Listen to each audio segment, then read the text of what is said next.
that we were going to start at 12, regardless of if they're late. If they come late, they'll be invited to join us late. It's the only thing we have, a lot of questions. Since there's less candidates than we expected, we had pre-prepared questions. We will, if less candidates come, we will probably open up to the audience for questions. But originally we had prepared this with timing, presuming there were nine of the candidates who confirmed, and they each had a certain amount of time for a certain amount of questions. So we're still going to start on time, despite the fact the candidates aren't here, because HCAN, we like to do stuff on time. So anyway, thank you for coming. Start.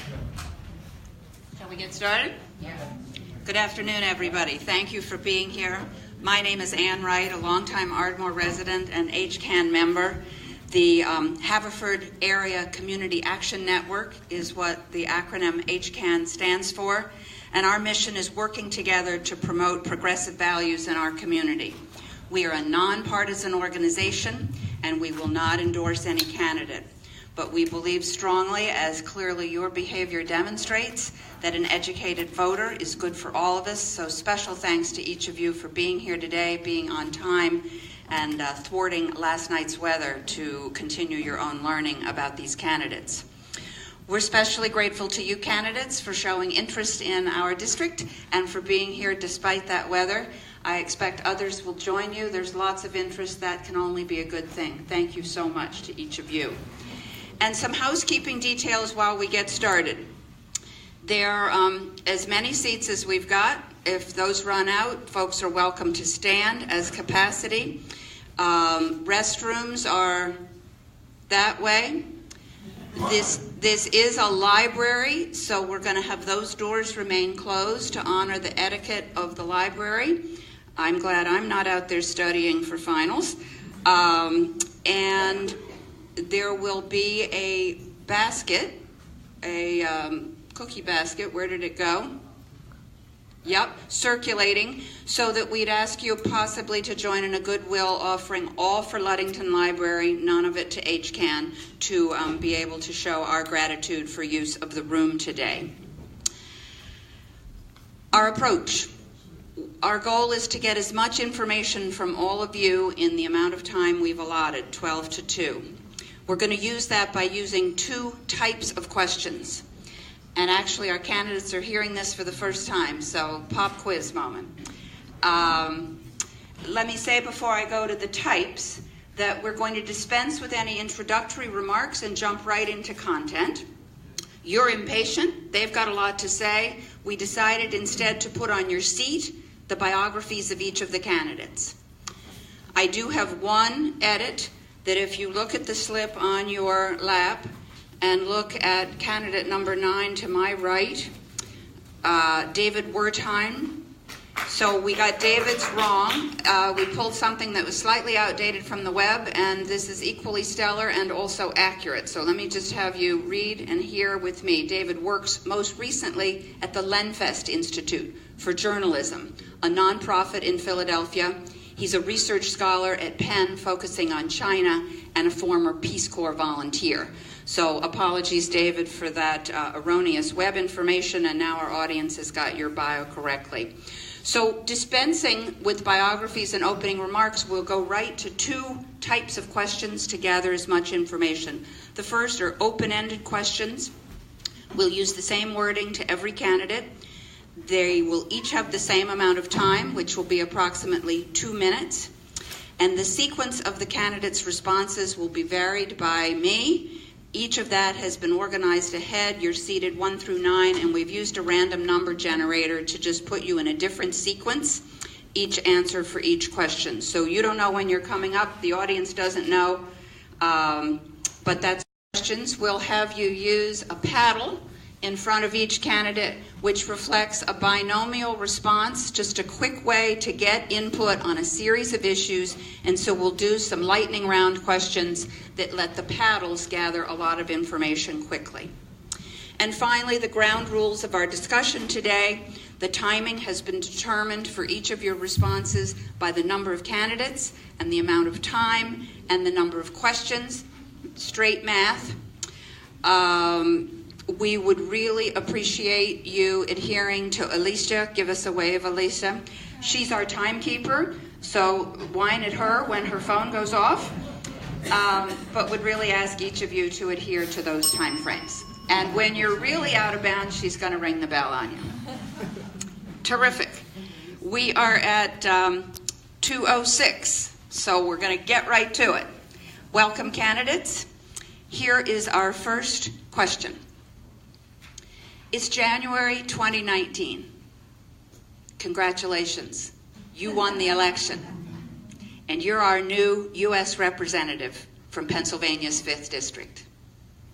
What's the first piece of legislation that you will work to? And I think the issues that I talked about in my previous campaigns are even more relevant today. So my first action would be to pass the ban on assault weapons and also work for universal background checks, make sure that domestic abusers are not allowed access to guns, and also terrorists. Terrorists shouldn't be having access to assault weapons or any form of guns.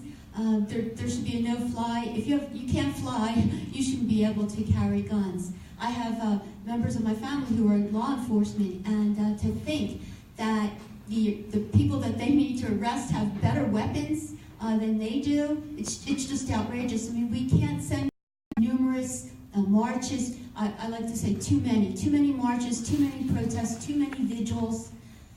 In 2016, I received the endorsement from the Chester County Coalition to Prevent Gun Violence, and I'm a member of the Million Moms Demand Action, and also United, the Delaware County United for Sensible Gun Policies.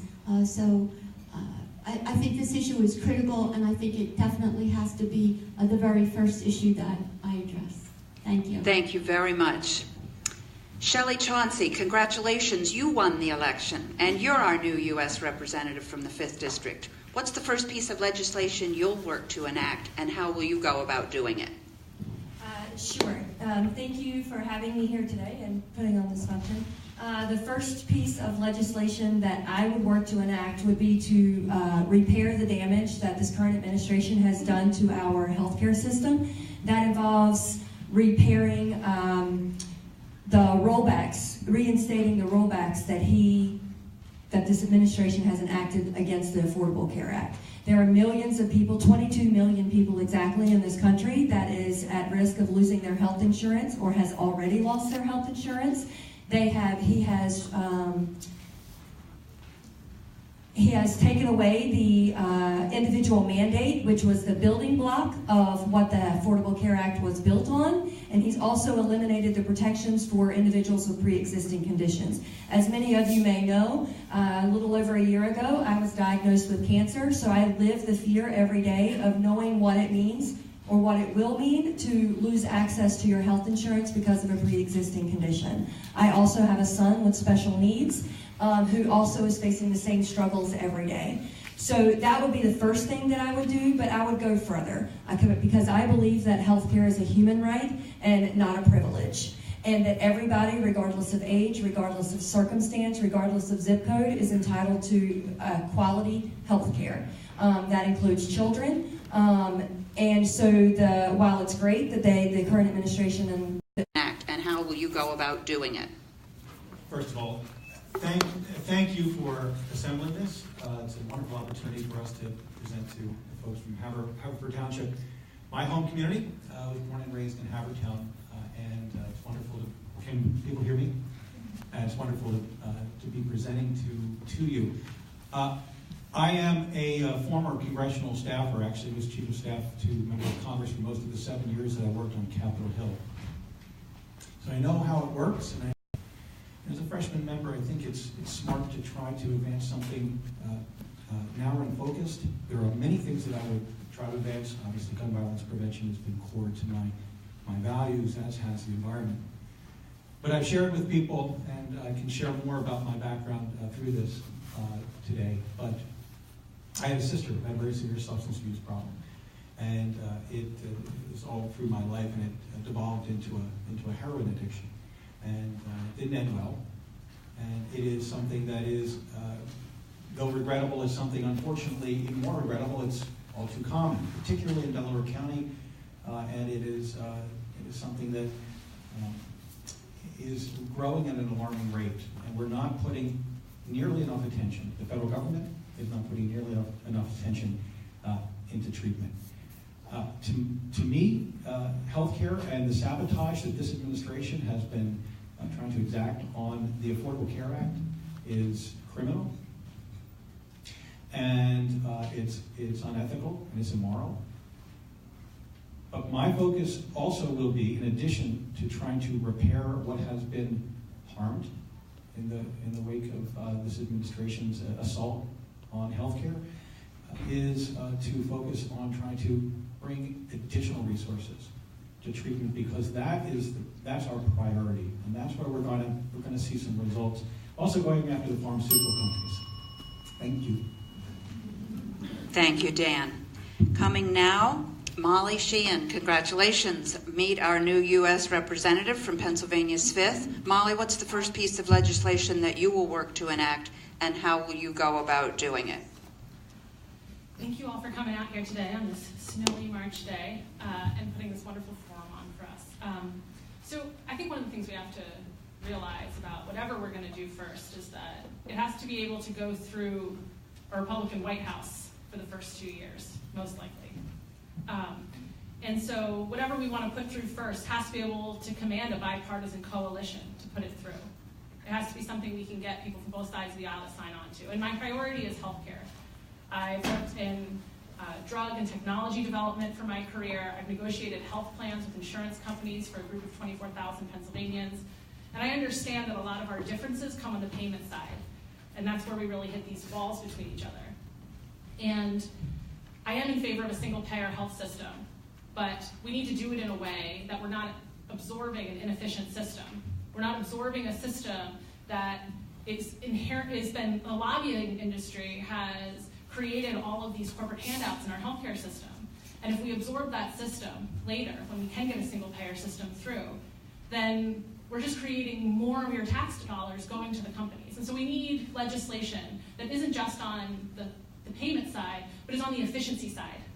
Things that we can get bipartisan coalitions behind, because they're not just about payment. Things like making sure that your medical records transfer from one doctor to another. So if you end up in the hospital, they don't give you a drug you're allergic to, and what could be 4 hours doesn't turn into a month. Things like negotiating for drug prices and holding pharmaceuticals accountable. Things like instituting best practice software in hospitals so that all of the radiology and diagnostics that are given are actually useful. And these are really basic technology things that have been done in some hospitals and are really effective, that we can really rein in costs and make sure that when we do inherit the system and we do move to a single payer system, that we're doing it in the most cost-effective way possible and that taxes can stay as low as possible. Thank you, Molly.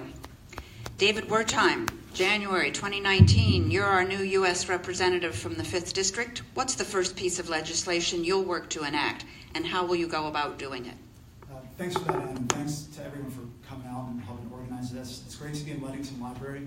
This is the place where I borrowed many a book, crashed on many a term paper in junior high and high school. Used to do research over there on microfilm and microfiche. I don't know if anyone remembers what those words mean. I do. Barely. So this is a really serious question, and I think it requires representatives who don't just think about what Donald Trump's going to pass, but also help to articulate and envision a world after Donald Trump. I think we need to be bold, and I think we need to be progressive. To me, healthcare is the single social and economic justice issue of our times. Now, I come at this from a personal place. I'm from what you would call a Medicaid family. My mom is only 68 years old, but suffers from a rare neurological disorder called PSP. She gets great treatment, but her care would cost us over $10,000 a month as a family, and we simply could never afford that. And so Medicaid is what stands between us and financial disaster. My mom's someone who did everything right. She was a social worker in this area. She ate peanut butter and jelly sandwiches for dinner when money was tight. She saved for retirement, but it wasn't enough. Medicaid is the retirement plan for a lot of sick seniors in this country. It is the single biggest insurance plan that covers addictive opioid treatment. And it is, for many people, the basis that allows them to make decisions about their economic futures with some degree of certainty. We have to be bold and we have to be strong about reforming healthcare. I want to push for universal single-payer healthcare. We might not get there right away, but we need legislation that allows some kind of Medicare buy-in as a bridge and brings us toward a future that is more equitable and more certain for American families. Thanks. Thank you, David. Circling to our third candidate, Julie Ebel. You've won the election and are our new U.S. representative from the 5th District. What's the first piece of legislation that you'll work to enact, and how will you go about doing it? Thank you all for having me. My apologies for being delayed. As many of you know, the roads are kind of crazy this morning with downed trees and blocked streets. My first piece of legislation that I would like to focus on is, again, as other candidates have said, the single-payer healthcare system. I believe that we should extend Medicare for all, and I believe that there are many countries who already have existing systems that we could use as models to go forward on. I do think that a way to, many of the experts feel that instituting this will be a cost savings because of reductions in administrative costs and because of the ability to negotiate for better pricing with pharmaceutical companies and other healthcare providers. So I think that the cost needs to be documented in better ways and brought forward to the Senate as a whole. And I'm hoping that some of the horrible things that we have had happen in the country in the last few weeks will empower the voters to get out there to have their voice heard. Not that people have not been clamoring, but I think we need to continue to clamor. And I think that the opposition to single-payer healthcare will begin to realize that people aren't going to fight back with their votes. So I think that we have an ability to move people forward in that direction. I would do want to just comment another piece of work that I think is important to go in tandem with that, and that is to do whatever can be done around campaign reform. Thank you, Julie. We appreciate it. And last, Lindy Lee, congratulations. You're the new U.S. representative from the 5th District. What's the first piece of legislation that you'll work to enact, and how will you go about doing it? And as I ask you to respond, and Alicia provides you all with water to wet your whistle, let me remind each of you to really embrace that microphone so that folks in the way back can be sure to hear your brilliance. Lindy. Good morning, everyone. Can the folks in the back hear me? The first thing that I would work on is campaign finance reform, because I know that big money has hijacked our democracy. We've institutionalized bribery, and I'm just going to come out and say it. We've sold our democracy to the highest bidders. For every single thing that we care about, there's a special interest impeding progress. And let me give you stark examples. In the aftermath of Sandy Hook, Las Vegas, where 58 people were killed, Sandy Hook, 26 people were slaughtered. And just 2 weeks ago at Parkland, 17 beautiful children and their coaches. We can't do anything because the NRA is standing in the way. I'd love to do something about climate change as well, but we have ExxonMobil, we have the likes of Rex Tillerson, and standing in the way. For every single thing we care about, somebody has bought the politicians. So we have to clean house before we can even do anything about healthcare, what have you, climate change. Whatever issue you care about, there's a special interest that's already lobbying our politicians. And I believe in public servanthood. I believe in politicians only seeing the people as their boss. And the first shall be last. I don't know why. It just breaks my heart to see these politicians abusing our office like that. Until we do something and provide a legislative fix to Citizens United, we can't fix the fundamental issues. So that's something that became legislation that kind of floundered a few years ago. We have to revive something like that. And that's the first piece of legislation that I would fixate on. Thank you, Lindy. Thank you to all of our candidates. And for the audience, I understand from folks who are handling that we're not to see Ashley Luckenheimer today, and we are still expecting Mary Gay Scans. Oh, you are. You've appeared. Well, then you get to go right to work. Welcome. Mary Gay, it's January of 2019. You've won the election, and you are now our new U.S. representative from the 5th District of Pennsylvania. What's the first piece of legislation that you will work to enact, and how will you go about doing it? And you're going to want to just hug that mic. Got it, yeah. So it's January 2019. Question is, what happened in the 2018 elections? Were we hijacked by the Russians? I mean, I think that's going to be an issue. What happened in that election? I don't see movement thus far from Congress or the administration to protect our elections. And while there's a lot of issues in front of this country, if we don't have fair elections, how do we get to any of the other issues? So that is a priority for me. If we have not addressed gun control yet, then obviously that's got to be right up there at the top of the list as well. And hopefully, if we have the wave that we're hoping for in this next election, we'll have some fresh faces, some people who aren't beholden to the NRA and are ready to move forward with those initiatives. Thank you. Okay, candidates. First question behind you. Let's move on. Put your history caps on. Over history, we've repeatedly seen power and money act as corrupting influences. How, as a candidate, will you guard against this trend personally? And if elected, what could Congress, with your help, do to lessen this problem? Now we're in our randomly number generated response, and David, number 9, is going to start us out. I certainly believe the way candidates concerns, as Mary Gay said, about the integrity of our elections against outside hacking. The White House has done nothing. That's another issue. We need disclosure about which social media ads and posts are being bought and paid for. We need to enforce the Foreign Agents Registration Act. And finally, I think we need a legislative fix to the problem of how corruption is defined. If you look at how the Supreme Court talks about it, they have a very narrow definition, quid pro quo. You have to literally trade a law for a suitcase full of cash in order to be caught up in a legal net. That's not acceptable. We need a Congress that is willing to define corruption for what it actually is, which is if you make decisions that are hopelessly compromised by corporate or special interest money, you're corrupt. If you give selective access to individuals or groups or lobbyists to come into your office and make their home there in exchange for campaign donations, that's corruption. So I think that's where we need to start, with legislation that aligns what the term corruption means with common sense understanding that we have as Americans. Thank you, David. Moving now to Mary Ellen. History's repeatedly seen power and money act as a corrupting influence. How, as a candidate, would you personally guard against this trend? And if elected, what could Congress, with your help, do to lessen this problem? Yes, I absolutely agree.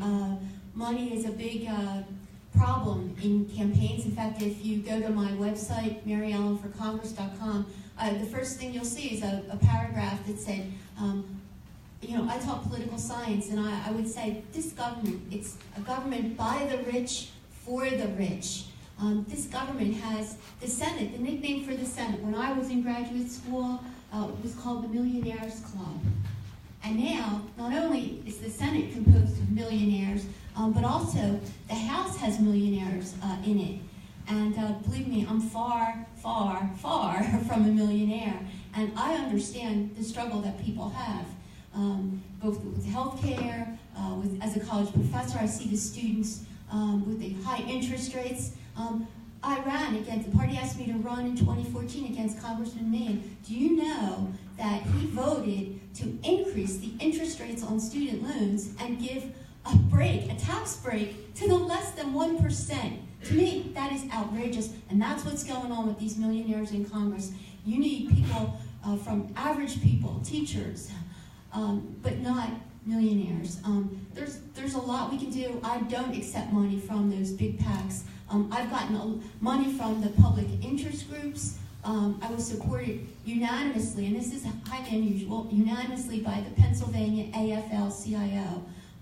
I was supported, I was endorsed by received money also and support from the Pennsylvania Planned Parenthood and also National Planned Parenthood, also supported by the National Organization for Women, numerous other organizations. But this issue is so important to me. It will definitely be one of the priorities because it is impacting our health care and our education for our children and much more. Thank you. Thank you, Mary Ellen. Thank you. Molly Sheehan, power and money, corrupting influences. How will you personally guard against that trend? And if elected, what would you and Congress be able to do to lessen the problem? Thank you. So I'm also not accepting corporate PAC money. My campaign is financed through grassroots individual donations and the money my family could put into it. And I think that one of the things that gets left out in a lot of these conversations is what the driving force is behind it. That Eisenhower warned us about the military-industrial complex. But what we see now is the corruption of our country from the campaign-industrial complex. That there's this immense force to raise a lot of money to line pockets of consultants, and we see it especially at the national level. And I don't believe systems are going to reform themselves. People who have succeeded in the current system have a vested interest in not changing it. I am for overturning Citizens United, but I believe that most change, especially radical change as this would be, comes from the bottom up. It comes from people like you saying, I'm not going to buy this lie. The lie that you have to be able to have millionaire friends that max out on you. I don't have friends that can donate $5,400 to my campaign. And that lie says that some communities who don't have that kind of money don't deserve representation. That they fundamentally don't deserve to have party support. And that no one will amplify their voices. And so it comes from the grassroots, and this is something I'm personally committed to, that I started a civic tech company that is building a web-based platform to help source volunteers, because we heard through 2016 the left doesn't have a bench, right? But we have all the talent. And how do we source people that make logos, graphic design, automation, lower the cost of campaigns and make it easier with an infrastructure so that it doesn't just take money? And I'm also for public campaign financing. We see places like Seattle give everyone 4 $25 vouchers for their local races. And you know, you see homeless people donating to their city councilors. It's transformative for politics. And I absolutely would write, co-sponsor, and vote for a bill for public campaign financing at the national level. Thank you, Molly. Coming to Shelley Chauncey next. Power and money, corrupting influences. How, as a candidate, do you personally guard against that trend? And if elected, what would you help Congress to do to lessen the problem? Sure, thank you. I think I want to start off by saying that committing to not accept money from large corporate PACs is being disingenuous to the process. Because frankly, there are corporate PACs and PACs in general that support very real, important social issues. PACs like Planned Parenthood, like Emily's List, like organizations that are committed to advancing causes for people who don't have a voice for themselves. Will I accept money from the NRA? Not a chance in hell. Will I accept money from people like Comcast and Sunoco? Not a chance in hell. But am I willing to accept money from organizations that speak for the people that don't have a voice? Absolutely. And I'm never going to deny that. Because frankly, unlike many of, if not all of my opponents, I don't have hundreds of thousands of dollars to donate to my campaign. I've contributed exactly $100 to my campaign, and that was the amount of money that was required for me to open my campaign checking account. So I think it's important to recognize that as voters, that we're not going to handle this problem until we have the ability to stand up and elect individuals who know what it's like to live paycheck to paycheck, who knows what it's like to be able to fight the good fight against individuals who are funding hundreds of thousands of dollars into their campaign under the auspice that they don't want to be bought. Because to me, that alone says that you're being bought. It says that you are speaking from your own purse. You're speaking with the ability that you have to be able to buy in to a race. And we need to be able to elect individuals who don't have those voices, who understand what it means to be disenfranchised because they don't have the money, who understand what it means to be part of a community who is frequently forgotten. And until we as voters are able to recognize that, we're never going to be able to tackle this problem. Thank you, Shelley. Coming now to Mary Gay Scanlon. Mary Gay, the Power and Money Act is corrupting influences. How, as a candidate, do you personally guard against the trend? And what, once elected, could you help Congress do to lessen the problem? There's certainly a lot of challenges in choosing to run for Congress. I thought the initial ones would be getting out in the community, particularly with the short runway that we have this year, touching base with the various interest groups. Touching base with the various interest groups, seeing what people need in their communities. But by far the most daunting thing so far is talking to people who run elections and know how to win elections and having them say, you need to raise money, you need to raise money, you need to raise money. That's all they care about before you even get to talk about the issues. And it's really, really discouraging. However, if that's what it takes, then that's what I'm going to do. Now, I think like every other candidate up here has said, I don't have vast sums of money. I'm fortunate enough to have been a lawyer for the last 35 years, but I'm not a trust fund baby, neither is my husband. Our folks were teachers and butchers and solid middle class citizens, and whatever we have, we've earned over the course of 30, 40 years in working in the legal field. We've put our kids through college. The fact that our kids are coming out of college now, they've started on their own careers, means that, okay, there's not the same pressure there right now. So we are asking all of our friends and relatives and family members for money in order to try to make this a success. I'm not doing this to fail. If we have to do it that way, then that's the way we have to do it. But that's not the way it should be done, okay? Clearly, we need to roll back Citizens United. We need to institute public financing for elections. Otherwise, what we see, it just perpetuates itself. So there needs to be legislation. You know, my campaign also has, as I think everyone else up here, I don't think anyone here is taking NRA money. I'm not sure that the NRA wants to pay any of us. I mean, obviously, it's a huge, huge problem in our democracy, and it's something that needs to be front and center. Thank you, Mary Gay. Julie, I'm headed your way. Power and money, corrupting influences. How will you guard against that trend personally? And if elected, what will you help Congress do to lessen the problem? Thank you. I agree with Shelley that so many of these questions, it's very difficult to come up with an absolutely never this or an absolutely always that. There may be groups that I would accept money from, but certainly they would always be publicly disclosed, and I have a very long list, growing list of those that I would not accept money from. And as just been said, certainly the NRA is probably at the top of that list. One of the biggest problems that we face has been as a result of the Citizens United decision.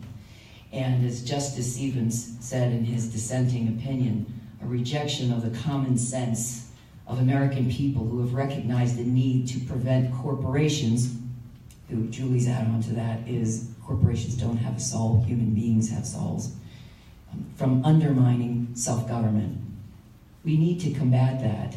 We need to, I wish I could say I had a clear path forward right now for how to do that, but I do think that the grassroots effort that are growing in this country around so many different issues is a way to have at that and a way to be sure that where we see it, we call it out and we vote accordingly by voting out those politicians who are supporting these large corporations or these large super PACs of the very wealthy at the cost of those who do not have the same amount of wealth.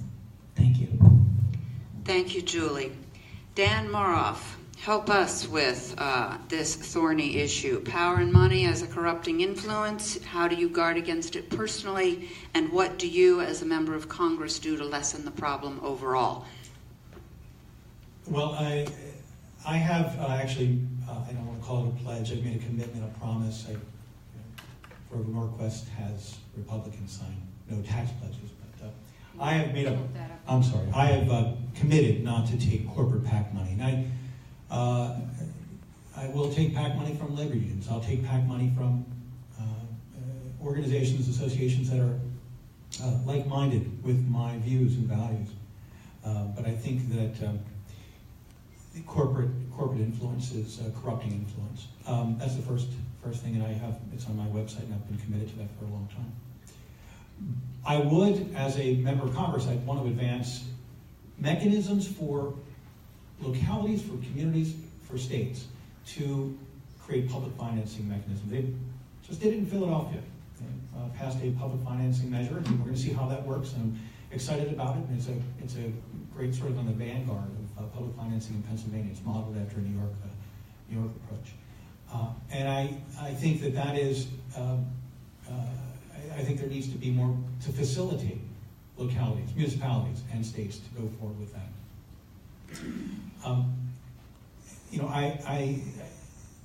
This is, Citizens United is one of the most failed, flawed U.S. Supreme Court decisions in our generation. And it is, unfortunately, it's like untying a Gordian knot. You've got to have a constitutional amendment now to change things.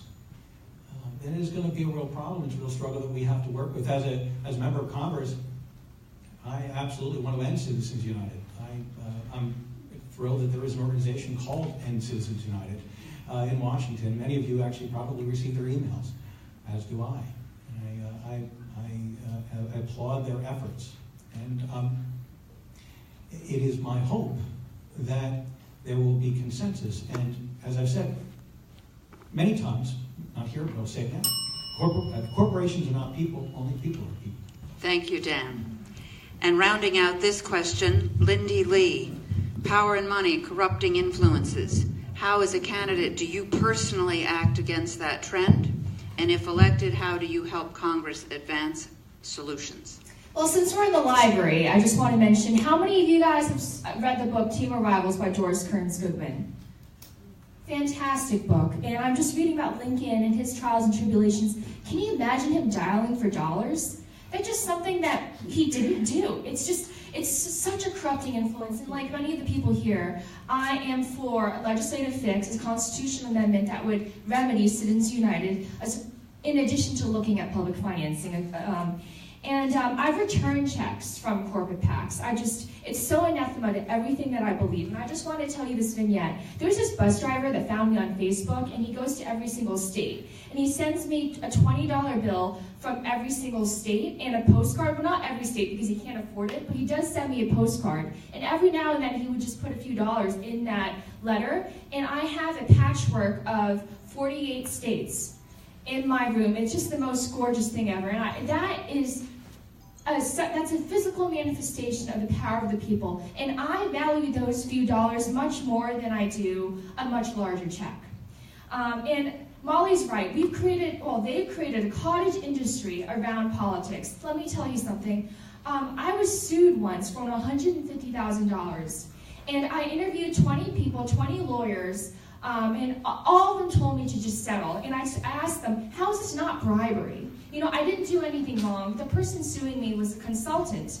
And we let him go because he didn't really fulfill responsibilities.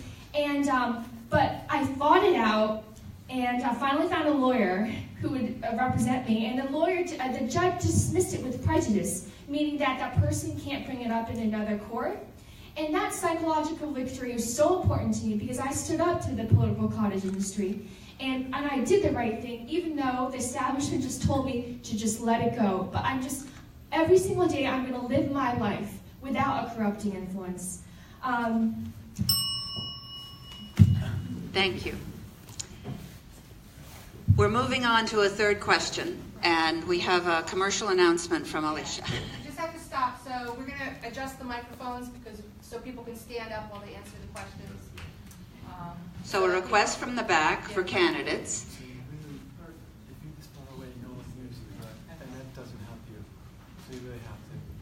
So this is the seventh inning stretch, guests. So for you all, There's a request from the back for the candidates when you're speaking to stand so that you can be seen. And Todd's going to make sure that your sound comes with you. And so be creative. But with that stretch, you're going to get stretch on your legs and one other issue. So the next question is the 1 minute. The next, she knows. Correct. Yeah, we're good. Yeah. So, the next question is a 1-minute response. It's meant to be succinct, kind of an ink blot, Rorschach. And here's the question. So listen up, guys. Representatives are assigned to congressional committees where the hard work of legislating is done. On which House committee would you wish to serve and why? And Lindy, you'll start us with a stand and a mic. Am I supposed to stand up now? Yes, Okay. yes. Well, I'm the granddaughter of very poor farmers whose floor isn't even paved. I'm an immigrant. English is my second language. And I've always dreamed of harmony between China and the United States. I just want the entire country to know that the Chinese American community loves this country more than they could ever describe. And that's the case for me as well. Being American is the greatest blessing of my life. On that note, I'd love to be on the Foreign Relations Committee. I think that there's some challenges that can only be solved if the United States and China are working together. For example, climate change, North Korea. We can't solve the North Korea issue without China's cooperation. And so many different things. Paris Climate Agreement. These are fundamental issues that are solved when all of our countries are working together rather than coming to blows. Thank you, Lindy. Mary Gay Scanlon, to go do the hard work of legislating, stand and tell us on which House committee would you wish to serve and why? In the short run, judiciary seems really attractive. There could be a lot of activity there in the next couple of years, and I think that could be really exciting. But in other things that it might do beyond disciplinary measures, the incursions that are being made upon our judiciary with some of the truly incompetent and radically conservative nominees that are being put forward, I think we need to have a check on that. Legal services funding has been on the chopping block for this administration. So I would like to be able to defend that as well, because providing people with the right to defend their most basic values is something that benefits the entire country. Thank you, Mary Gay. Dan Maroff, you're going to go do the dirty work of legislating. Which House committee would you wish to serve on and why? So I worked on Capitol Hill for 7 years. I was the chief of staff to a member of Congress, and every member wants to be on an exclusive committee. There's a couple of them. The Commerce Committee has such wonderful jurisdiction. It's environment, it's healthcare, and I think that would be a terrific committee where I could do some of the work that I believe in and I'm committed to doing: healthcare, environment. But I staff the House Transportation and Infrastructure Committee, and with a major airport in this district, I think there's a really critical priority to give attention to infrastructure, our ports. And this is a top priority for this district, but also it's for jobs, it's our economy, it's all tied together, it's linked. If I had the opportunity to be on, and probably would, be on 2 committees, it would be transportation and infrastructure. Commerce is exclusive, and I probably wouldn't get there as a freshman. I would think also the education committee, because I think education is a critical. Thank you. Critical for the future. Thank you. Julie Ebel, you're now in D.C. on our behalf, doing the hard work of legislating. Which House committee would you wish to serve and why? Well, I'd like to say that I'd like to be on the Intelligence Committee because I would really like to stand beside Adam Schiff and fight. However, there's another battle that I might be better suited for, and that's the science and technology, where Lamar Smith, Republican from Texas, is now the chair and is doing things and making decisions much like Mr. Nunez is in the Intelligence Committee. And I think that given my background as a PhD scientist and a business person, that I could be effective in that area. he's difficult because he's taken on so much and made so many decisions that should be committee decisions, that it will be a tough battle. But again, I think the public is our ally, and people stepping up and shouting out and voting are the way that we combat that. Thank you, Julie. Shelley, Chauncey, you're looking at committees where you can do the hard work of legislating. Which one do you wish to serve on, and why? Well, I think this one's kind of self-explanatory for me. Spending 15 years as an officer with a counterintelligence officer with the CIA, I think the one that I'm most suited to is intelligence oversight. I think there's a huge problem going on with that committee right now because it's become so partisan that it no longer has a function. The purpose of the intelligence oversight is to keep politics out of this important work. We need to make sure that we are working together with the Foreign Relations Committee to ensure that we are receiving intelligence from foreign countries and also protecting the integrity of our intelligence community. And when it has become so partisan, it prevents our intelligence communities from doing the work that they have the job to do. And a portion of that is the Foreign Relations Committee, and I think there's an important role to working together with that committee to ensure that we're able to achieve successes with other countries to gain the intelligence that we need to keep our country safe. Thank you, Shelley. David Wertheim, you're doing the hard work of legislating, and on which committee do you choose to serve and why? Well, Ways and Means is where the assaults against Obamacare originated. I'd love to replace Pat Meehan on that. It's where the defenses of Obamacare are going to originate too. But I'd also be a great fit, I think, for foreign relations. I've been a Peace Corps volunteer in China. I'm currently a senior fellow at a think tank here in Philadelphia. I'm a research scholar at Penn, focusing on China. And what's happening right now there is quite concerning. The president there has just effectively declared himself president for life. The human rights violations in the western region of Xinjiang are extremely troubling.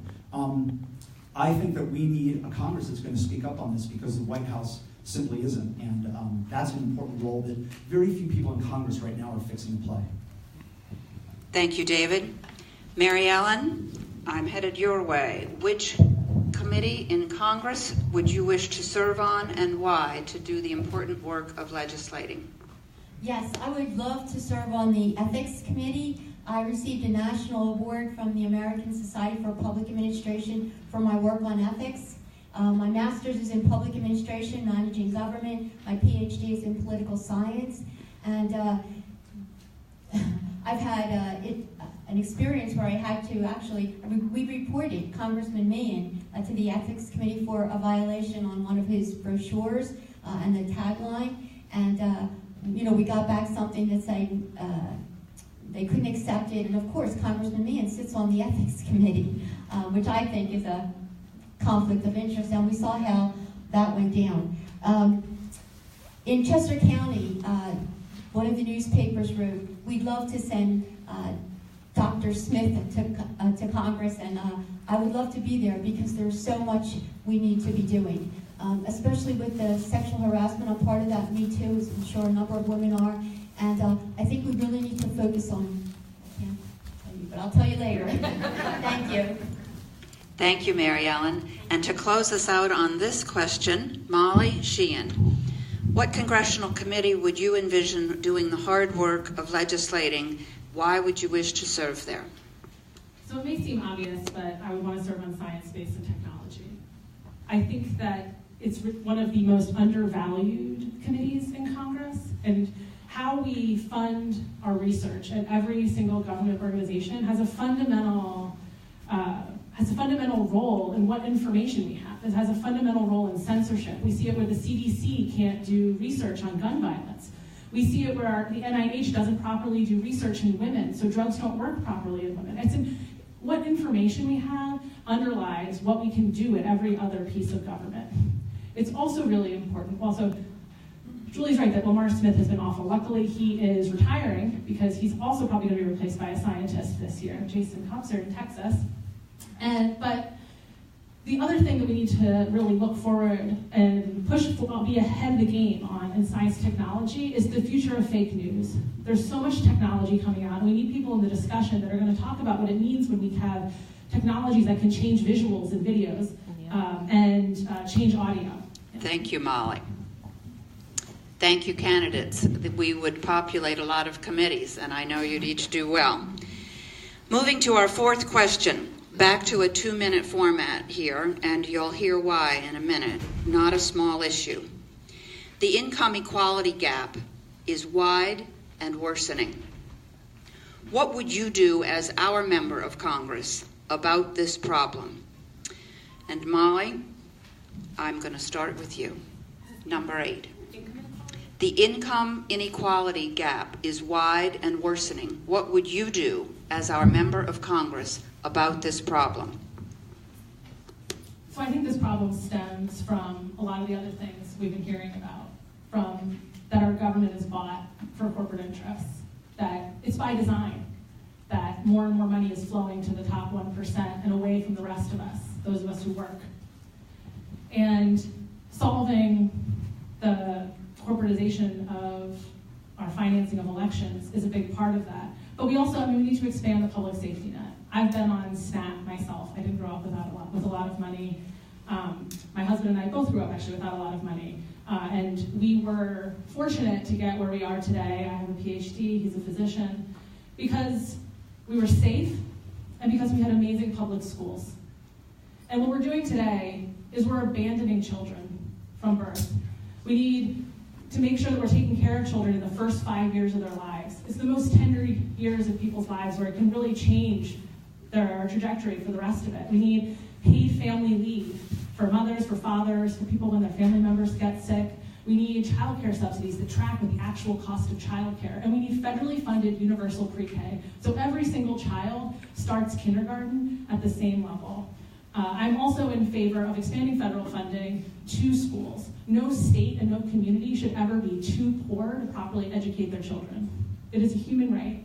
And more funding in general into communities for things like libraries, like this beautiful library we have here. Every community deserves a library like this for their children to go to. And we need to make sure that people are safe also, so that these basic needs are met and people can really move themselves out of poverty, as well as making sure we have increased capital to communities so that they can start their own businesses, and banks that won't gouge people to say they want to start businesses in their own communities, and making sure people have the ability to provide for their own communities in the way that maybe some of us now that live in wealthier communities take for granted. Thank you, Molly. Dan Muroff, we ask you, the income inequality gap is wide and worsening. What would you do as our member of Congress about this problem? I'm so glad to have this question. So what has happened in the past 50 years, this has been an assault on labor unions in this country. I was raised in a union household. My mother was on the picket lines all the time when I was a kid. Her values are my values. I fight for the same things she wants. If I'm elected, that's what I want to do.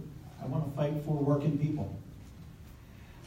And it's not just income inequality, it's wealth inequality, it's an assault on all the good works that were done 60 years ago.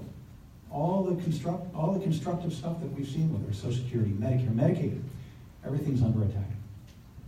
So the first thing is that this tax bill, this tax scam that was passed, now that is something that we can actually correct, because it was, if Democrats take charge of the House, and God willing, maybe take control of the Senate, maybe we have an opportunity to push through some changes, and then if we actually take the presidency, actually make some real changes. And take that shift to corporate advancement and help out real people, and structure our tax policy in a way that invests in people, in the earned income tax credit, in a way that gets people who don't have a lot have a leg up. People who are raised in communities with union membership at higher levels actually have greater opportunity for advancement. And we need to, as a society, we need to do that. And this is not one single fix, but it is an approach. And it's an approach that supports and advances public sector unions and private unions who work in private industry, and making sure that we have not only the safety net, but a pension and a retirement shouldn't be just the last vestige of yesterday's the retirees of tomorrow. Anyway, thank you, Dan. Mary Gay Scanlon, income inequality, wide, worsening. What would you do as our member of Congress to address this problem? So income inequality is not new to me for the last 35 years. I have first in my pro bono work, and for the last 15 years in my actual paid legal work, has been to represent low-income families and individuals around the country. So that's what I do, people who are at or below the poverty level. So I certainly see their struggles on a daily basis. So it comes from so many different directions, but first of all, I want to start with public education. And yes, public education is generally state-based, but there are some things that Congress could do.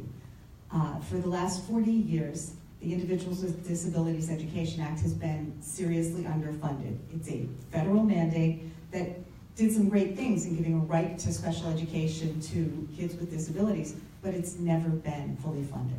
So we need to increase funding from the federal government to ensure that mandate. The second thing is Title I, which is supposed to direct federal funds to low-income students. And there are problems with the way those funds are allocated. Sometimes they go to fairly wealthy districts. We need to better target those funds and probably increase them as well. So that would be the first step, is getting into the public schools and doing what the federal government can do to help increase funding there. The second thing is student loans. I don't think anything is increasing that income gap more than the fact that people cannot afford a college education.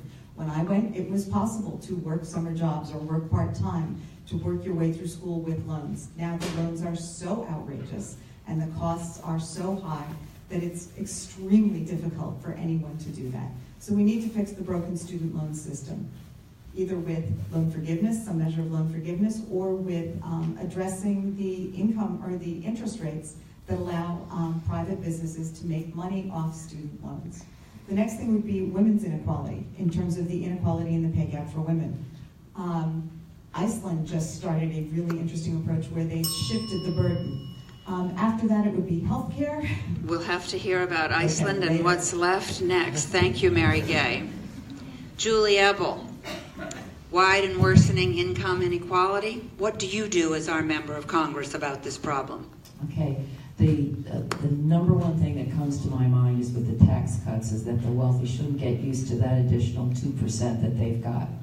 I think that we need to work towards changing that. One of the things that I said in my questionnaire that went out was relating to the minimum wage. We have got to do something about the minimum wage. But I do believe that the Pennsylvania Senate Bill 1044, which proposes switching that to $12 an hour, is frankly too big a jump too quickly. I think that too many small businesses are going to go out of business and then there will be no jobs. I would propose starting at $10 an hour and then increasing at $1 an hour each year, with each year having a review on what the impact was in terms of lost jobs and in terms of take-home pay and where the small businesses are and where the communities are with facing the additional costs that they're going to have to pay for the services of those small businesses. I do believe that the student loan situation is definitely needs to be addressed. There are way too many people who come out of their secondary education with bills that are impossible and leave them in debt for sometimes decades, and that does need to be addressed. It is a difficult problem because all of these financial issues are, of course, very difficult issues, and there are so many things that we want to have and we deserve to have, and that people need to live decent lives. But it does have to be balanced with the reality of not sending our businesses underground too. I mean, businesses have to be able to be profitable. Thank you. Thank you, Julie. David Wertheim, wide and worsening income inequality gap. What would you do as our member of Congress about the problem? I want to thank Shelley for pointing this out earlier. I think where you sit is where you stand. And the fact is that not everyone up here is from the exact same circumstances. I'm from a middle-class family of teachers. I don't come from a family that could put, $100,000+ in my campaign. I had to raise the money by crowdsourcing on the website. And thank goodness I could do it. I've been a Peace Corps volunteer. I've been an AmeriCorps volunteer, working with little boys and little girls in a Section 8 housing project. And I've been in a union, the Local 35 in New Haven, Connecticut. As a student at Yale, I was in catering. I worked 10 hours a week serving food to the other richer students at the university. Look, income inequality is one of the signature issues of our time. So, by the way, is wealth inequality. There are huge gaps across racial and ethnic lines that are unacceptable. And I think the big question is the imbalance between labor and employers, capital. I will fight tooth and nail to move us to a $15 minimum wage. I will fight against non-compete, non-poaching arbitration agreements that are abusively leveraged against everyday workers. I absolutely agree. We need accessible education that isn't priced as a luxury good, free community college in-state, decent pre-K education for all of our children. And there's a lot of other issues that I could probably get into. Healthcare and access to that is a fundamental issue of worker protection. Finally, I think tax is another huge issue. We need a new tax bracket, a progressive tax bracket, that takes more, frankly, from the people earning $1 million or more a year. I think our government right now has been far too generous in a $1.5 trillion giveaway to those types of families. We need to crack down on corporations that are taking advantage of the territorial tax system that we've got to stash profits overseas. So this is a huge issue that really touches at a number of pieces of legislation. And I would really invite you to look at each of the candidates and think about who comes from a background where they're really going to understand these issues in a really visceral way. Do they understand what it's like to be a family that's one layoff away, one phone call away, one diagnosis away, one encounter with addictive painkillers away from disaster? Thank you, David. Before I go to our next panelist, I'd like to ask the audience, if you have an empty seat next to you, would you raise your hand? And folks on the wall and at the back, please be our guest to fill those spots so that you don't have to keep standing. And we're going to watch you come. Please help. The seats are available. Hands up if you've got one. Great. It's like church. You got to come all the way down front here. Terrific. Any other takers? I've got two more up here. Thank you so much for asking this question. I know what it's like to be poor. I grew up poor. I grew up as a free lunch kid. I fought off bullies to make sure what I did have didn't get stolen from me. My parents are still poor. My mom is a public school teacher earning less than $20,000 a year in a rural North Carolina community. And that to me is just completely and entirely unacceptable. So this issue is very close to my heart and very personal to me. Number one, I just finished paying off $60,000 of undergraduate student loans and I'm 38 years old. Just in time for me to start paying off $160,000 in student loans for law school. All to earn less than what it's going to cost for me to pay my mortgage and to pay for those student loans. So I'm in trouble, just like many of you in this room, many of your children, and many of your grandchildren. So this is important to me. And I think there's a 4-point plan, 4 issues that we need to talk about. First, we need to make our public education a quality education that is not dependent on the zip code that you live in. We don't need to start our children off all at a disadvantage. They all need to have access to quality education. And that includes a quality college education if they choose to do that. They don't need to be graduating with loans that are so astronomical that no job they can get is going to pay for them. Secondly, we need to create more jobs. More jobs need to be created, and we can do that through enhancing our infrastructure. There's so many opportunities to develop and improve. We need to develop more apprenticeships and vocational training opportunities for individuals who don't choose to go to college. Our unions here in Philadelphia have phenomenal programs that are working to make vocational programs accessible to people. Thank you, Shelley.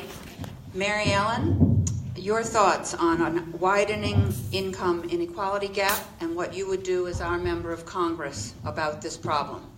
Yes, I definitely agree with that. The wealthy are getting wealthier, the middle class is disappearing, and the poor are getting poorer. As a college professor, I've also seen students at undergrad having $100,000 in debt and can't find a job and end up moving back with their parents, and it's just a nightmare for them. I've been supported by the unions, but I support the unions because they do give us fair, good jobs. They call for the $15, the fight for $15. I've been fighting for that $15. I've been on the picket line with the Verizon workers, with the nurses in Crozer, Chester, so I will definitely fight. I have a certificate in mediation, and I would love to work with those groups.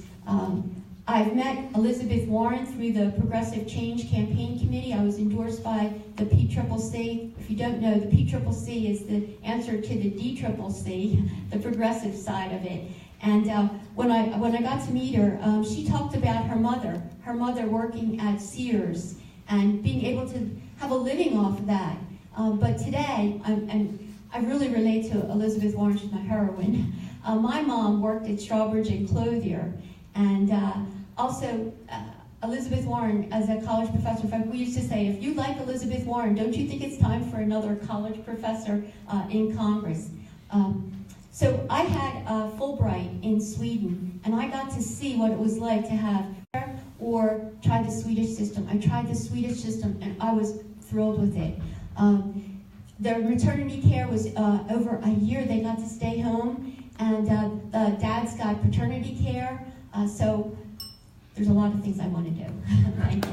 Thank you, Mary Ellen. And concluding this question for Lindy Lee, a widening, worsening income inequality gap, what would you do as our member of Congress about this problem? I believe that we need to raise the minimum wage to $15 an hour, full stop. And education is the golden key. My family and I wouldn't have been able to come had my dad not passed a medical exam to study to be a doctor. We immigrated here, so I'm incredibly grateful for a high quality education. My house burned down shortly before college, so I was able to go through Princeton through financial aid. And I'm incredibly grateful for that. But so many students are burdened by this. We're sitting on top of $1.3 trillion of student loan debt. How is that okay? And did you know that Wall Street enjoys better interest rates than our students? That's unconscionable. We should be incentivizing our students to pursue higher education rather than miring them down with mountains of debt. And another thing is, not everyone needs a 4-year traditional college degree. We need to take the stigma out of vocational training. And oftentimes, people can make a more lucrative a living by pursuing other technical degrees. I want you to be the master of your own destiny. It shouldn't depend on your zip code, your gender, your sex. Everyone is entitled to a high-quality public education.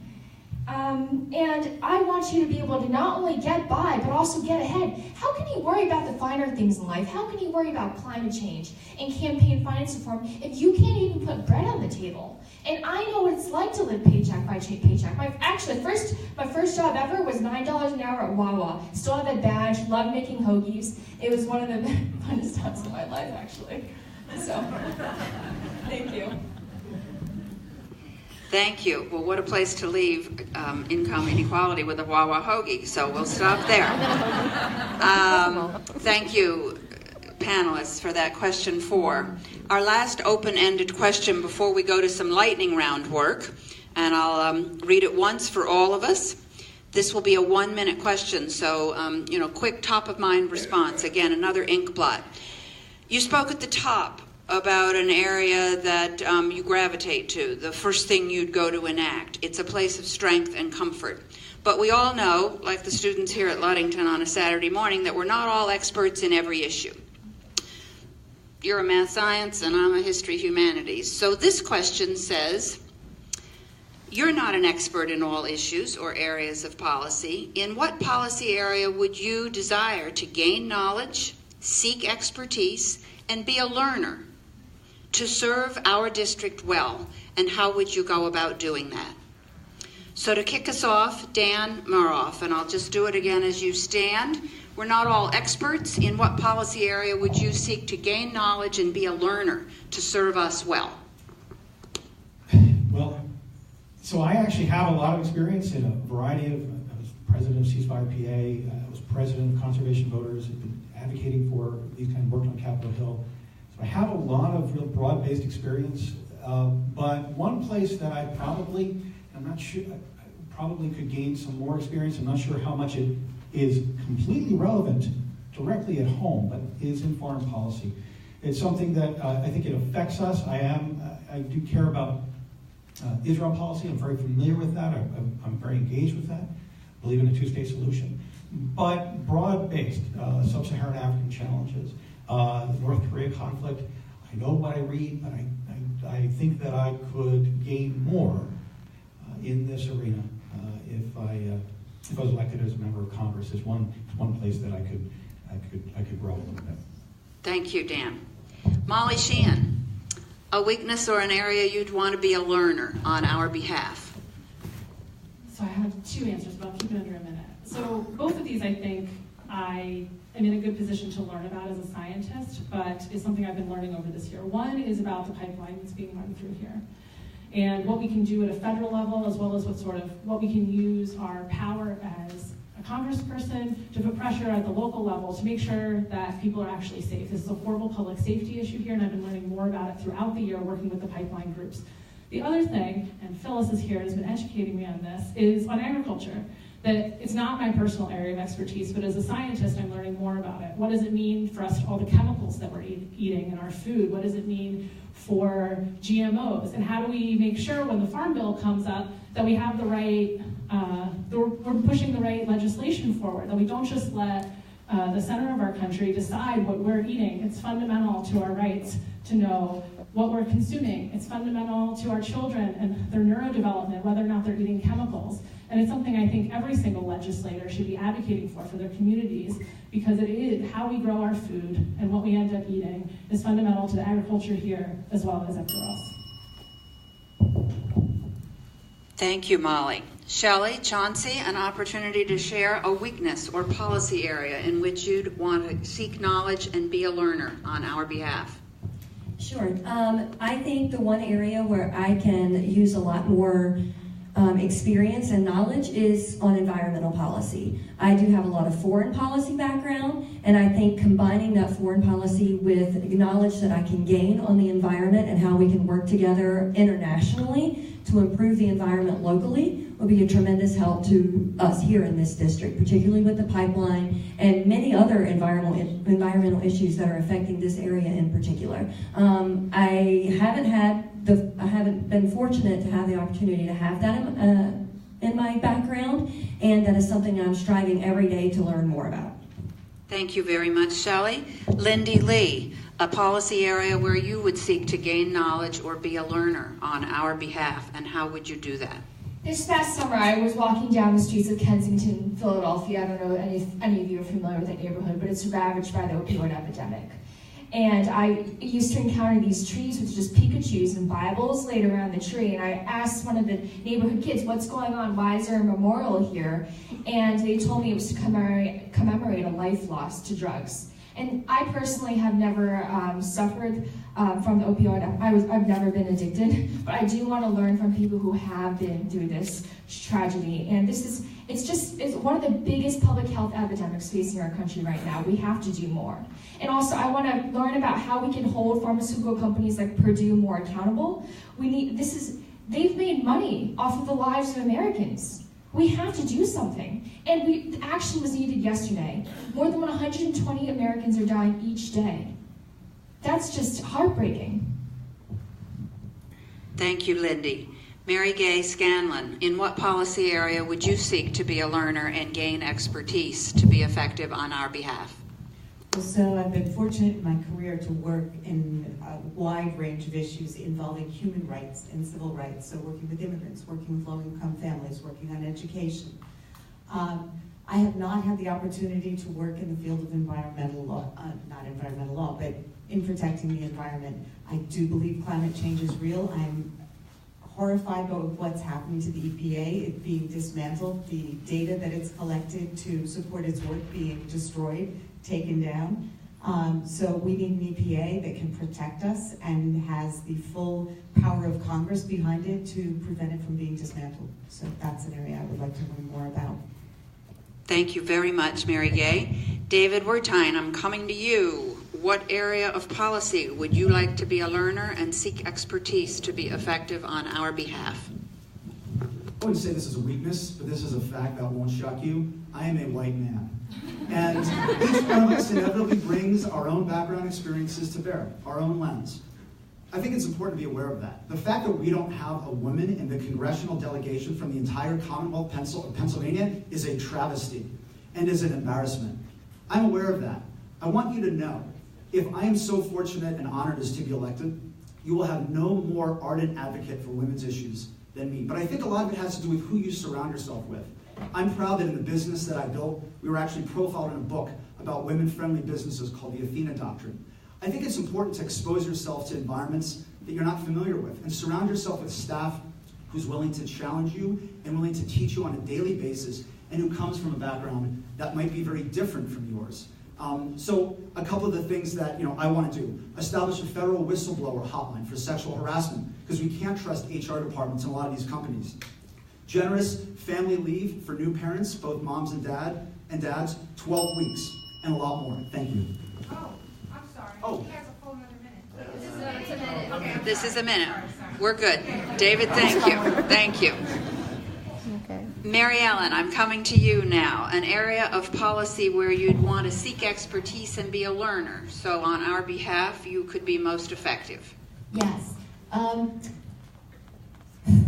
Well, I was president of the Philadelphia City Committee on Public Policy and also president of the Philadelphia chapter of the American Society for Public Administration and on their national board. So I've done a lot of work in policy, but I really need to be state-of-the-art, like a number of us, on the environment.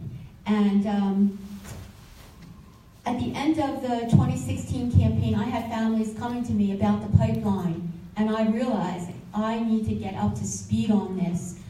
So I definitely want to do that. I joined the Sierra Club right away. I worked some of the people that have been resources to me, including former Secretary of Environmental Protection John Hanger and State Representative Greg Vitale on the state issues. So I will depend on my resources, but also study up some more on this issue and work with the families with the pipeline. Thank you. Thank you for that. And Julie, you get the last word, an area of policy where you would want to gain knowledge and be a learner. So on our benefit, on our behalf. Thank you. I think the area that, there's many that I could, probably all of them I could use more. Maybe you never stop learning. But it's education is the area that I really feel, despite the fact that I've had 16 years of it myself, and despite the fact that I do have a grandson who is in the autistic scale, I think I need to learn more about children with disabilities and the testing, and that was some of the learnings that I had in working through the CAN list, which was a great list to have to work on. There is, I think it must be very difficult today to be a teacher in the environment where there are so many regulations, and yet we need those regulations in place. So I need more time talking with administrators, with teachers, with students, and with parents of both the average kids and the special kids to be sure that all the needs are met. And I also want to say that no child should ever be afraid to go to school for fear that they will be beaten or injured. Thank you. Thank you all for those responses on weaknesses. We all bring strengths and weaknesses to our work, and your honesty was refreshing. So we're going to move to shorter, easier, binomial choices. Life is never black and white, but today we're making it red and green. If you each on the panel would stand, we're going to move to our yes-no lightning round. And here's how this is going to work. If you have a clear yes or no answer to my question, you've got a red or a green, and if somebody could just do a little Vanna here. Yep, thank you, Dan. Terrific, they spin. You can also refrain from answering, in which case your paddle's just going to stay down by the table. A couple folks out here are going to catch a photo so that, because this will go quick, we'll know, where we are, and that will match, of course, what you've authored on your website and have spoken to earlier today. So no gotcha here, but hopefully some fun while we impart some information quickly. So let's start with our best friend and headline maker of late, the map. With recent changes in our legislative district map, we're interested in knowing where each of you live relative to the new 5th Congressional District. Using your paddle to reply, please answer these questions. Do you currently live in the 5th Congressional District?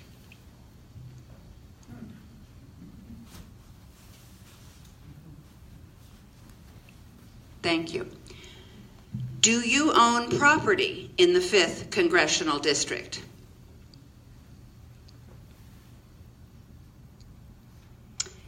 Now they can go down. And have you lived in the 5th Congressional District for over 1 year?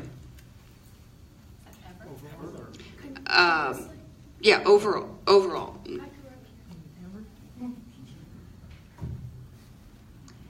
Thank you for that. Okay, how about, have you ever held elective office? Committee, what do I mean? Government? Yes, government elected office.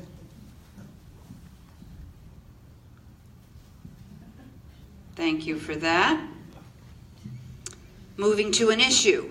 Do you think that local law enforcement should cooperate with and assist the United States Immigration and Customs Enforcement, also known as ICE? Do you think that local law enforcement should cooperate with and assist the U.S. Immigration and Customs Enforcement?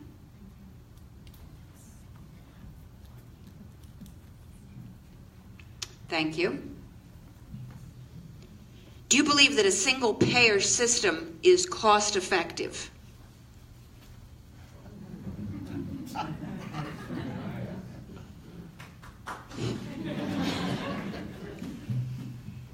Down they go, thank you. Do you support publicly financed elections? Lindy, are you up or down? Oh. Thank you, great. Thank you for that, candidates.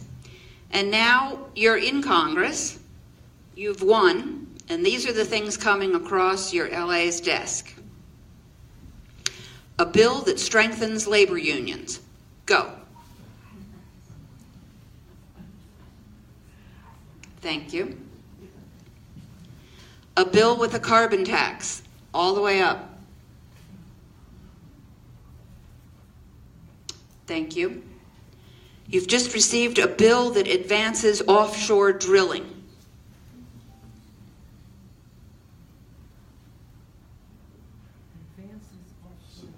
A bill that advances offshore drilling.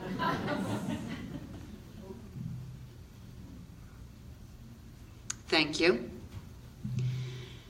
A bill that bans assault weapons.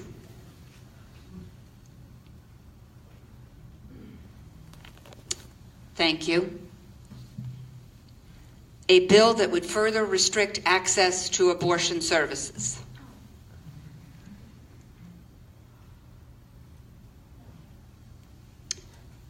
Thank you, candidates. Now let me look at my fearless leader and my clock. We are fortunate to have the opportunity to open the floor to some questions from you. And so candidates, you can be seated. Actually, audience, you could just stand up for a little seventh inning stretch and get a little, but think about how we might take some questions from you for not more than about 12 minutes.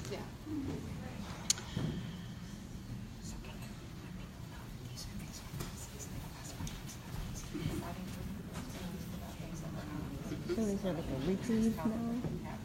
Like a reprieve? Is there a reprieve for everyone? No. Okay, so here's what we're doing. Okay.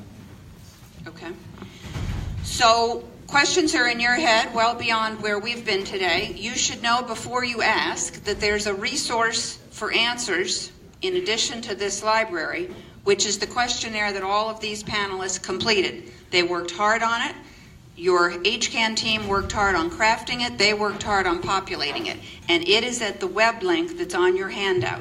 So those issue areas that we already probed, so you might not want to waste your question on one of these because the answers are there, are these: income and wealth inequality, campaign finance, climate change, immigration, racial justice, women's rights, war and peace, corporate tax policy, education, disability advocacy, and gun control.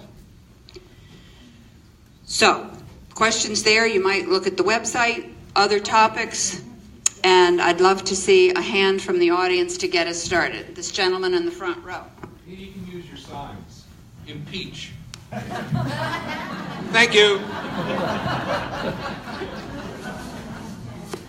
Okay, the mic is going to follow you, so here's a hand in the front row. Yeah. If you want to say I'll say my name. Okay. Okay, so my name is Carly Sewell. I have a question about ranked choice voting. I know a number of, I think maybe areas in different states have implemented it. How might you go about implementing that if you could? I'm not really sure. Oh. Oh, okay. So turn around and face them. Oh, this way. Okay.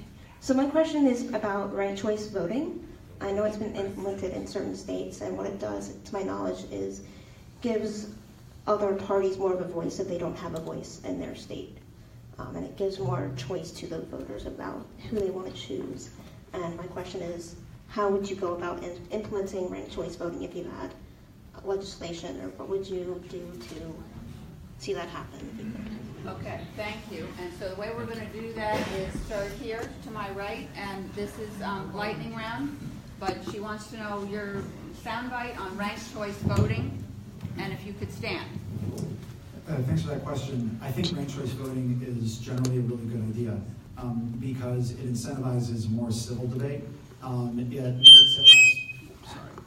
It makes it less likely that a primary is a contest to see who can be most extreme. I think we've seen that particularly pollute the dialogue on the Republican side. How exactly that gets implemented, I think it's a state-by-state question, not necessarily answerable at the federal level. But generally, I support it. I think it's a good idea. I think it's good for democracy and reasoned debate. Thanks. Great. Pass that mic to your right.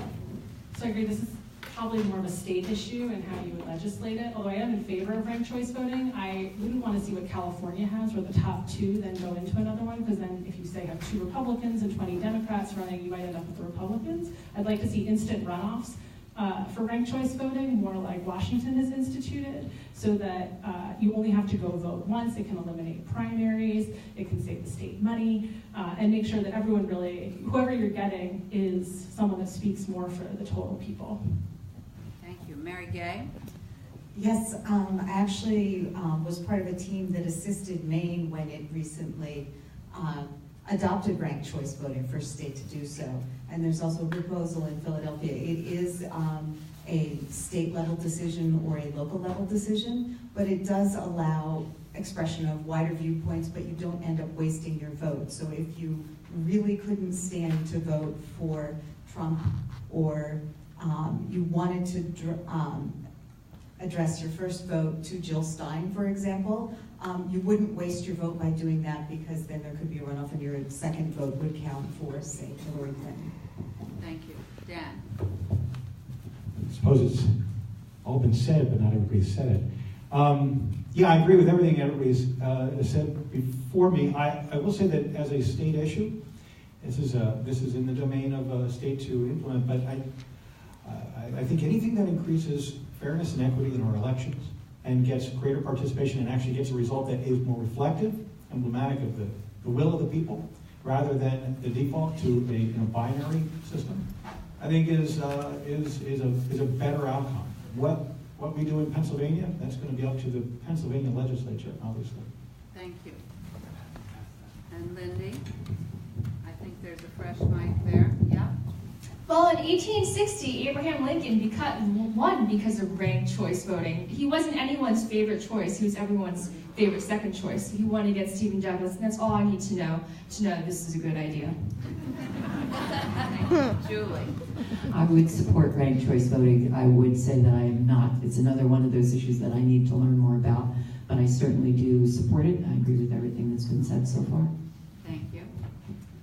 Yeah, I also support ranked choice voting. I think it's a great opportunity to encourage more participation, and perhaps we get a greater turnout in primaries other than 30% of registered voters, and it allows elections to be determined in ways other than your position on the ballot. I think it's a great choice.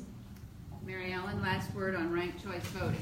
Yes, as a political scientist, I do like ranked choice voting, but I am aware that our state constitution really does make this a state issue. However, I do think it gives us really good candidates. Thank you. Okay, thank you. So back to you all. I'm looking to the back of the room now. A hand up. Gentleman in the blue shirt in the corner, big and loud, and here comes the mic. Hello, my name is James Duffy, and just last night I tried to take a train into Philadelphia. Probably not my best decision. I'm curious about any given proposals or ideas for basically, since we're going to see an increase in the various extreme weather phenomena as time goes forward because of climate change, how you'd like to improve infrastructure so that society can handle it. So on this one, we're going to start with Lindy and to go west and around the loop. And so Dan's question is infrastructure, how to improve? Well, we are a first-class nation with third-class roads and bridges. We have to do something more. And Trump proposed, during the campaign, $1 trillion plan. What happened to that? It became $200 million, and the rest would be funded by states and private companies. I don't see that as a viable move going forward. Productive and for the nation by creating the interstate highway program. You created jobs, and it just revitalized the country. We need that visionary leadership again. We can provide jobs, and someone mentioned it's a cure for income inequality as well. And we didn't talk about this later, but the Gini coefficient, which measures income inequality, is the highest it's ever been. We can solve political polarization by addressing income inequality, by focusing on infrastructure, and thereby creating well-paying jobs, and also giving a boon to unions. Everybody wins. Thank you. Julie, infrastructure.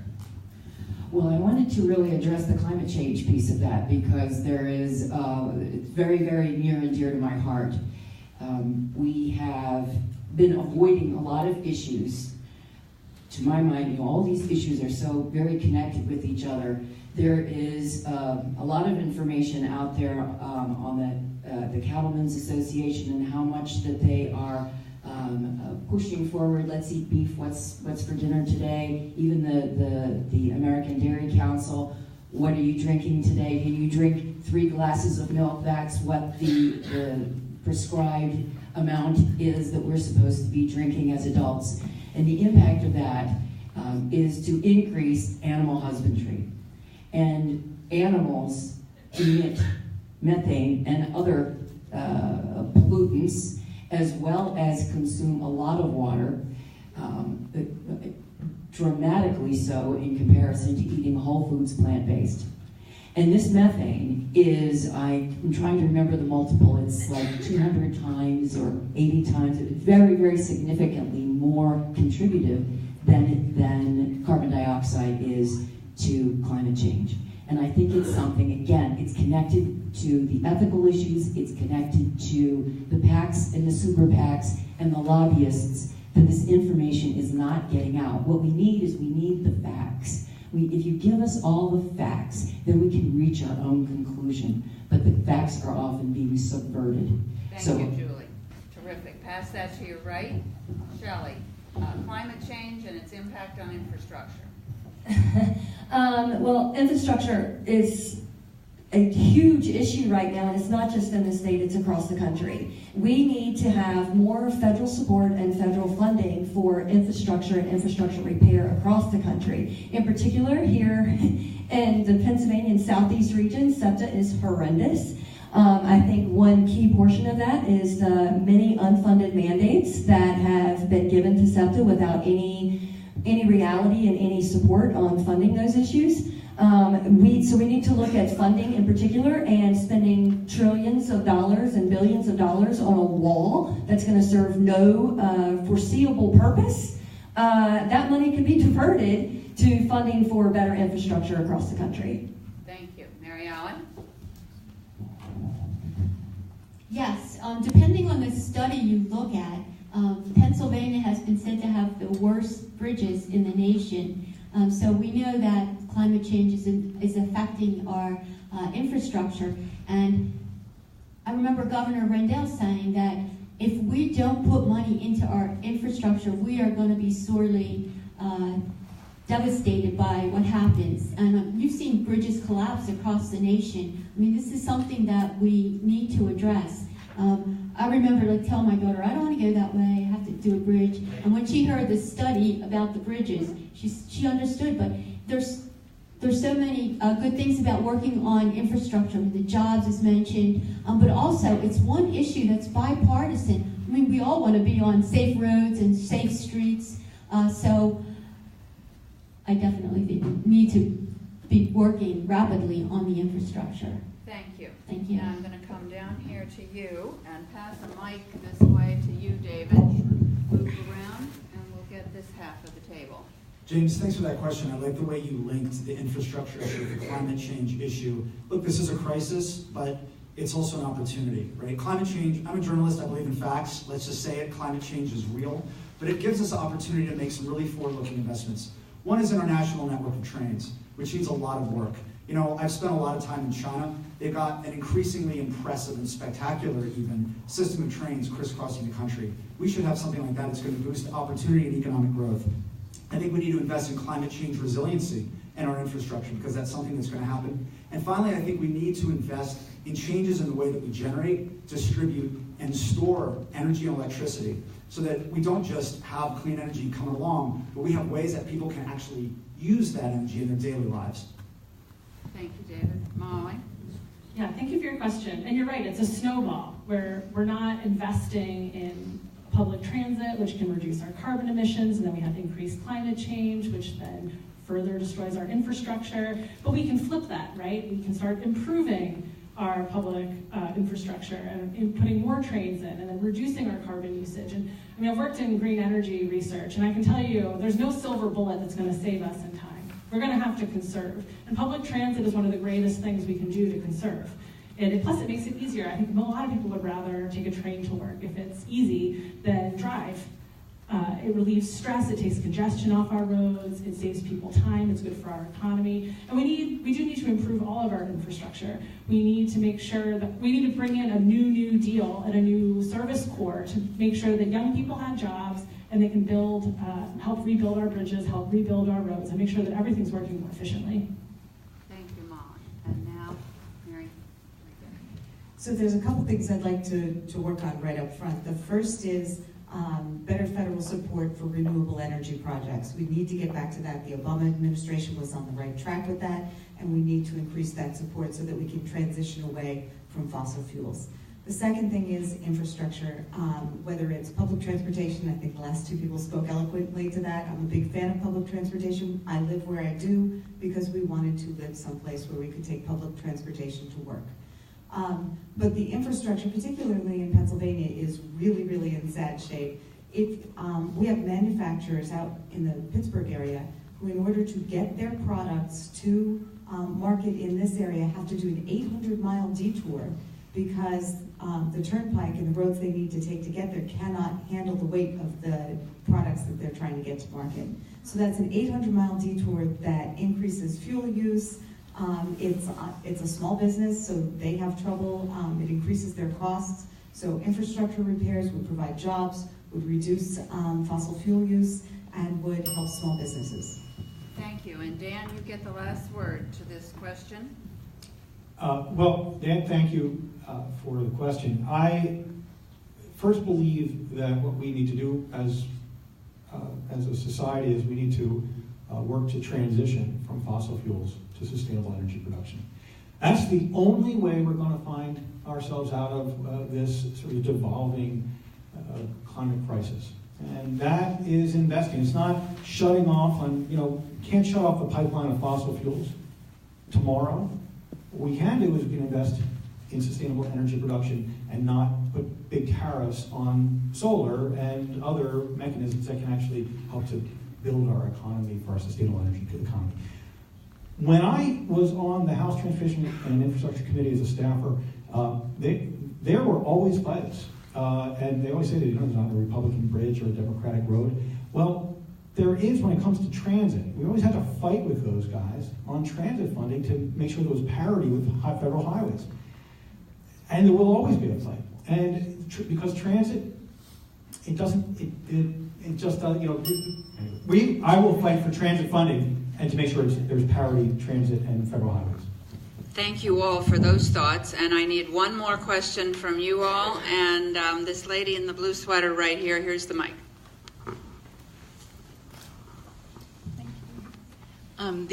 The American Friends Service Committee does an annual sort of a ticker tape of the budget, and there's always, this much is going to be divided between education, health, infrastructure, and from here to the end of the library is the amount that's going to be spent on military.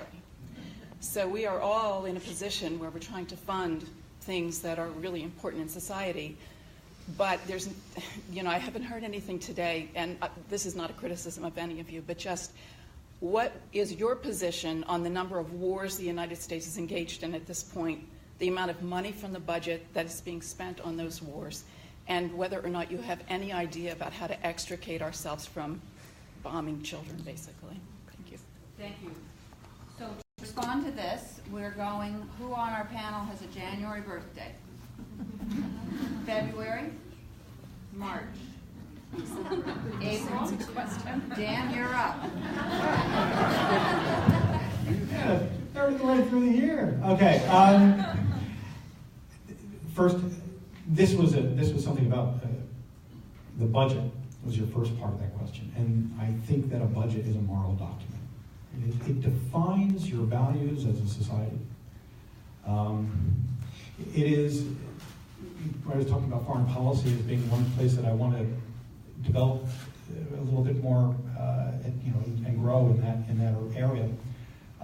It is something that it is because of our role globally in engaging in military action and how much our budget goes to the Department of Defense. And I think that much of it is immoral, and we're supporting.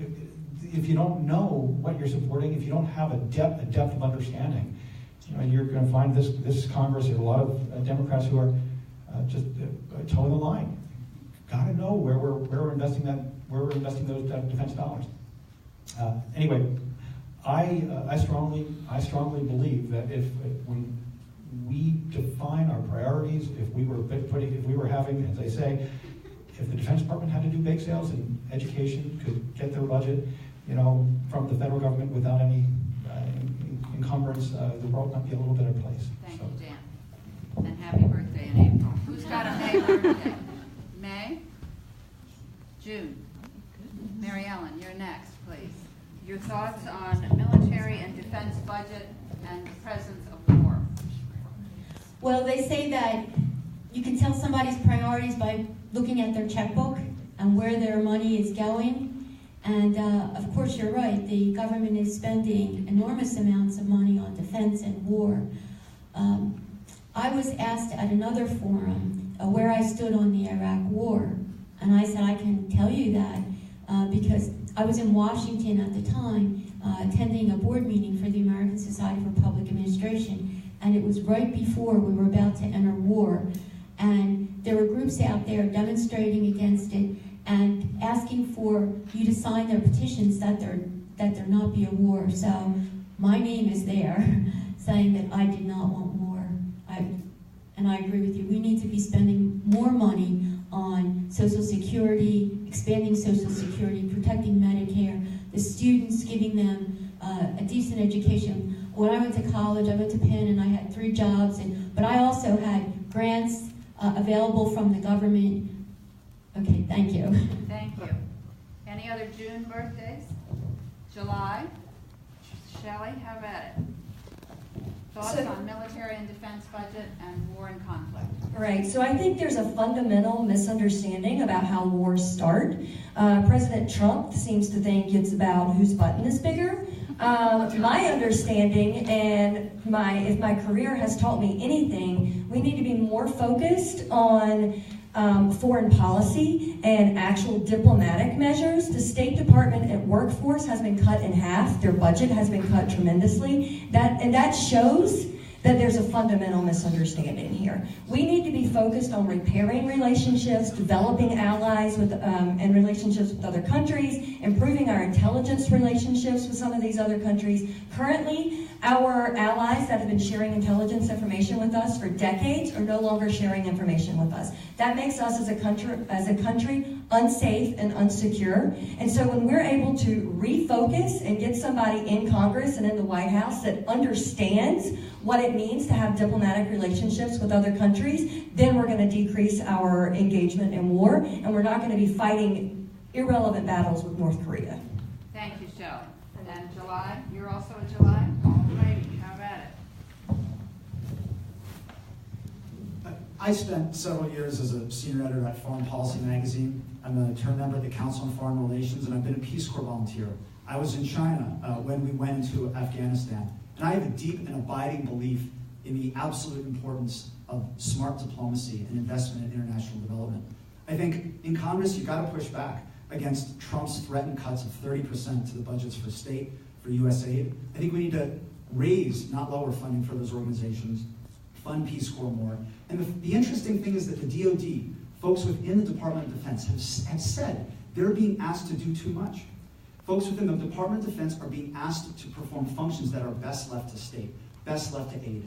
And Peter Mattis himself, the Secretary of Defense, has called for more investment in these things. So I think we've got a Trump problem here, but I think at the federal government level and Congress, at congressional levels, there is a solution. We've got to continue to invest in that.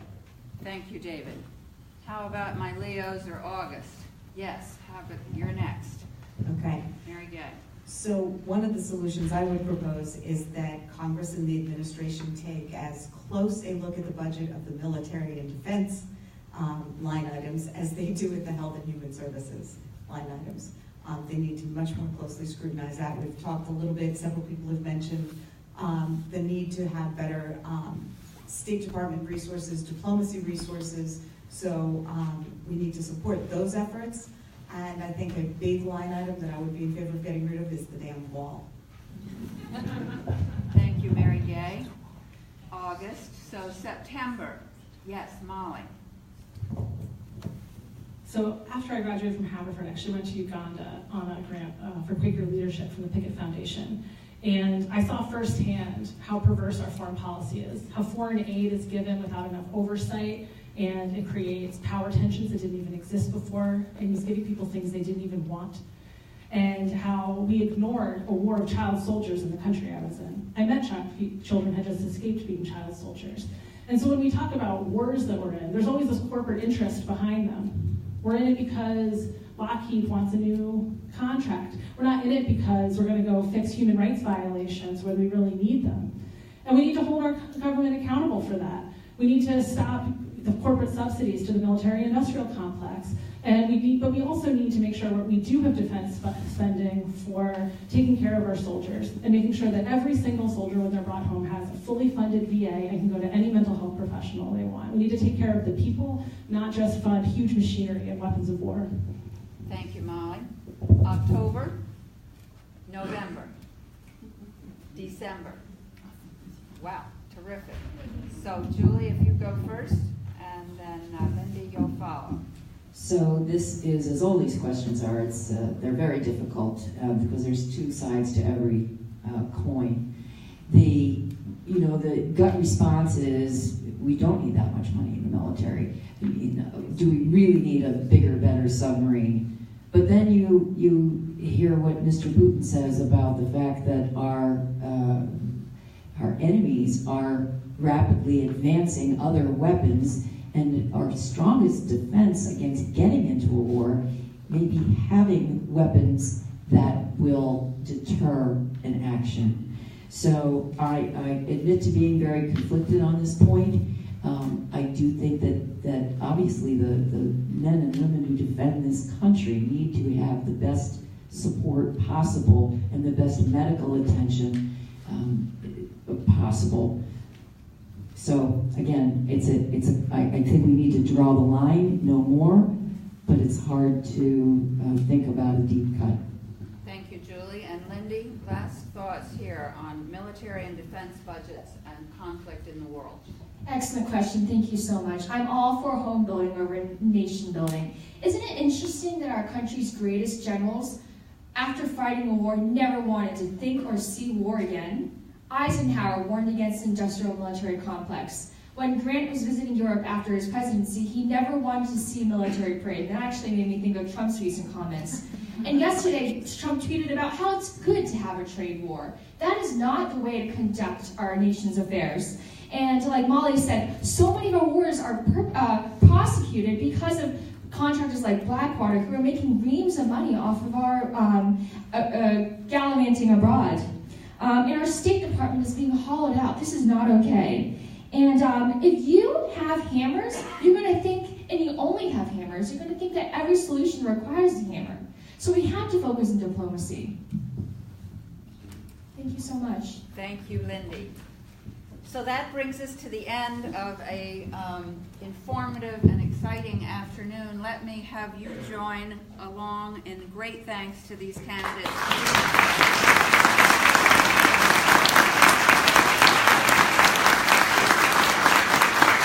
Spending your Saturday afternoon with us. We appreciate it. And now candidates... So from a candidate's perspective, this is a fantastic forum, so thank you. You're welcome. So candidates, join me in thanking them because they came for their Saturday afternoon. Great job, guys, really. We have a lot of learned voters in the room and acting. Now, before you move, you may have been called to action this afternoon by something that you heard on this panel. And if so, you know that our political process calls for petitions to be signed for candidates to be able to get ample evidence of their interest. And for this position, they need 1,000 signatures. And my understanding, though it's not brought to you by HCAN, that some of the candidates may have petitions in the room, and you're free to sign them. The caveat is you sign one. If you sign 3 or 4, it voids them all. So you get your candidate in trouble and you.